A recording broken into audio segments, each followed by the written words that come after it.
Assalamualaikum warahmatullahi wabarakatuh. Welcome to my channel. Semoga channel ini bermanfaat buat kita semua.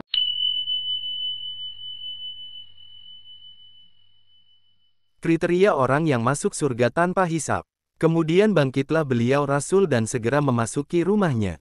Maka, orang-orang pun memperbincangkan tentang siapakah mereka itu yang masuk surga tanpa hisab. Ada di antara mereka yang berkata, mungkin saja mereka itu yang menjadi sahabat Rasulullah. Ada lagi yang berkata, mungkin saja mereka itu orang-orang yang dilahirkan dalam lingkungan Islam, sehingga mereka tidak pernah berbuat syirik sedikit pun juga kepada Allah. Dan mereka menyebutkan lagi beberapa perkara lain. Ketika Rasulullah keluar, mereka memberitahukan hal tersebut kepada beliau. Maka beliau bersabda, mereka itu adalah orang-orang yang tidak meminta ruqyah, tidak meminta supaya lukanya ditempel dengan besi yang dipanaskan, tidak melakukan tatayur dan mereka pun bertawakal kepada Tuhan mereka. Bersambung, riwayat Bukhari. Salah satu tanda kenabian, Rasulullah menjelaskan kriteria terkait orang yang masuk surga tanpa hisab. Lalu berdirilah Ukasyah bin Mihsan dan berkata, mohonkanlah kepada Allah agar aku termasuk golongan mereka. Beliau menjawab, kamu termasuk golongan mereka. Kemudian berdiri seorang yang lain dan berkata, mohonkanlah kepada Allah agar aku termasuk golongan mereka. Beliau menjawab, kamu sudah keduluan. Ukasyah, riwayat Bukhari. Pelajaran 1. Sabda Rasulullah, kamu termasuk golongan mereka, adalah salah satu dari tanda-tanda kenabian beliau. 2. Keutamaan, Ukasyah yang menjadi bagian dari 70.000 orang masuk surga tanpa hisab. 3. Penggunaan kata sindiran, karena beliau bersabda kepada seorang yang lain, kamu sudah keduluan, Ukasyah, dan tidak bersabda kepadanya, kamu tidak pantas untuk dimasukkan ke dalam golongan mereka. Syirik adalah perbuatan dosa yang harus ditakuti dan dijauhi. Firman Allah, sesungguhnya Allah tidak akan mengampuni dosa syirik, dan Dia mengampuni segala dosa selain dari syirik itu, bagi siapa yang dikehendakinya. An-Nisa ayat 48.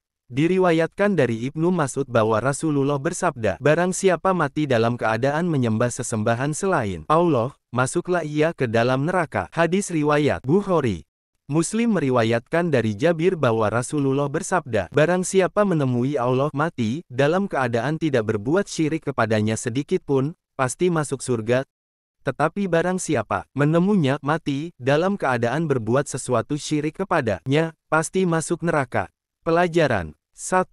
Siapa mati tidak berbuat syirik kepada Allah, pasti masuk surga. Tapi siapa mati berbuat syirik kepadanya, pasti masuk neraka. Diriwayatkan dalam suatu hadits, Rasulullah bersabda, sesuatu yang paling aku khawatirkan kepada kamu sekalian adalah perbuatan syirik kecil. Ketika ditanya tentang maksudnya, beliau menjawab, yaitu riya. Hadis riwayat Ahmad. Riya termasuk syirik asghar kecil. Syirik ada dua macam yaitu, 1. Syirik akbar yaitu menyembah sesuatu selain Allah sama dengan Allah.